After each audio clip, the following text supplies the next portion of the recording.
तो सारी चीजों का वैज्ञानिकों ने जो अध्ययन किया है और विश्व भर के अनुभवों को देखते हुए आज कुछ निर्णय लिए गए हैं। आज दुनिया के कई देशों में कोरोना के नए वेरिएंट ओमिक्रॉन की वजह से संक्रमण बढ़ रहा है। भारत में भी कई लोगों के ओमिक्रॉन से संक्रमित होने का पता चला है।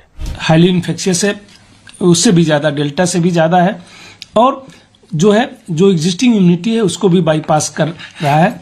इन्फेक्शन भी हो रहे हैं, काफी ज्यादा इन्फेक्शन हुए, इवन फुल्ली वैक्सीनेटेड लोगों में हुए, जिन्होंने बूस्टर लिया हो था उन लोगों में भी हुए, क्योंकि ओमिक्रॉन में जो म्यूटेशंस हुए हैं स्पाइक प्रोटीन में ही हुए हैं। ये सारे म्यूटेशंस 30 से ज्यादा म्यूटेशंस स्पाइक प्रोटीन के अंदर है। तो जितने ये ज्यादातर वैक्सीन जो है भारत की, अगर कोवैक्सीन को छोड़ दें तो ज्यादातर वैक्सीन जो है हमारी उसी के अगेंस्ट, स्पाइक प्रोटीन के अगेंस्ट ही एंटीबॉडीज बनाते हैं। अगर स्पाइक प्रोटीन कंप्लीटली चेंज हो गया तो इसकी संभावना है, और पूरी दुनिया में देखने को मिल रहा है। अभी आप यूके में देखें तो 1 लाख केसेज आ रहे थे और 50,000 से ज्यादा जो है फुली वैक्सीनेटेड लोगों में हो रहे थे। नैनीताल के जवाहर नवोदय विद्यालय में भी हुआ है कोरोना विस्फोट।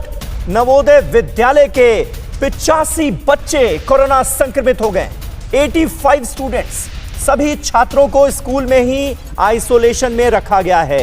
एहतियातन छात्रों के दोबारा टेस्ट किए जा रहे हैं, क्योंकि इतनी बड़ी संख्या में एक साथ नैनीताल के जवाहर नवोदय विद्यालय के बच्चे कोरोना संक्रमित हो गए हैं। देश में तेजी से बढ़ रहे हैं ओमिक्रॉन वेरिएंट के भी केस। 24 घंटे में देश भर में ओमिक्रॉन के 94 नए मामले सामने आ गए। देश में ओमिक्रॉन केसेस की संख्या बढ़कर 1596 हो गई है।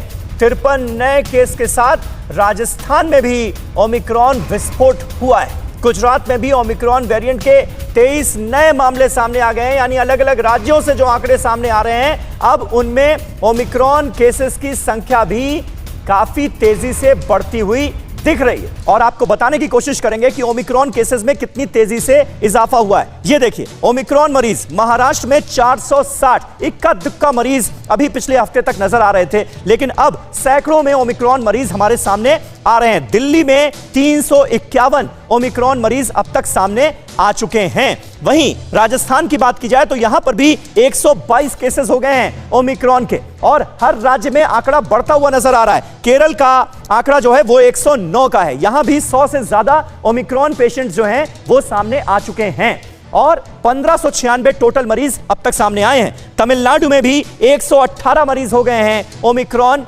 वेरिएंट के, यानी कोरोना के नए वेरिएंट के।